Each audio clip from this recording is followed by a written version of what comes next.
વડોદરામાં ફરી એકવાર નશામાં ધૂત નબીરાનો આતંક સામે આવ્યો। નબીરાએ પહેલા પોતાની વૈભવી લેન્ડ રોવર કાર સાથે સીન સપાટા કર્યા અને ત્યારબાદ ટ્રાફિક પોલીસ સાથે તમાશો કર્યો। રસ્તો જાણે પોતાના બાપનો હોય તેમ રસ્તા વચ્ચે જ કાર પાર્ક કરીને તેણે ટ્રાફિક પોલીસને મારવાનો પ્રયાસ કર્યો।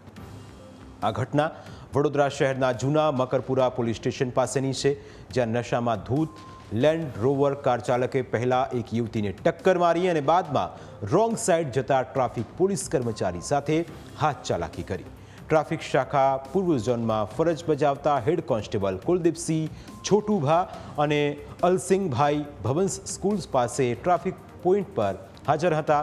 તે વખતે કારનો ચાલક સ્પંદન સર્કલ તરફથી આવ્યો અને ભવન સ્કૂલ પાસેનું સર્કલ ફરવાના બદલે રોંગ સાઈડમાં ટર્ન લઈ લીધો।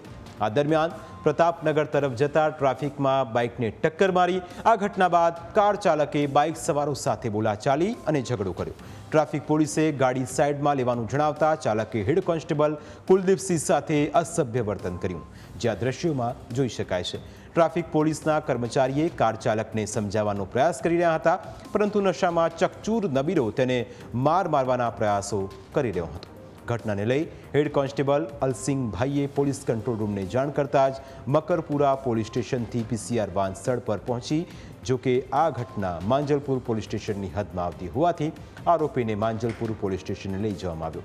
પોલીસની તપાસમાં સામે આવ્યું છે કે આરોપીનું નામ દેવેન્દ્રસિંહ હરિસિંહ સિંધા છે, જે માંજલપુરના સત્વ અરોમા ફ્લેટમાં રહે છે। પોલીસની તપાસમાં એ પણ સામે આવ્યું છે કે આરોપીએ દારૂ પીધેલો હતો, તેની આંખો લાલચોળ હતી, જેને લઈ પોલીસે આરોપી સામે ગુનો નોંધીને તેને કાયદાનો પાઠ ભણાવવાની કામગીરી શરૂ કરી હતી। મહત્વનું છે કે વડોદરામાં છાકટા બનેલા નબીરાઓનો આતંક અવારનવાર સામે આવતો રહે છે। અગાઉ રક્ષિત ચોરસિયાએ કારેલીબાગ વિસ્તારમાં મોટો અકસ્માત કરીને તરખાટ મચાવ્યો। આવી જ ઘટના 1 ઓક્ટોબરની રાત્રે પણ બનતા રહી ગઈ હતી।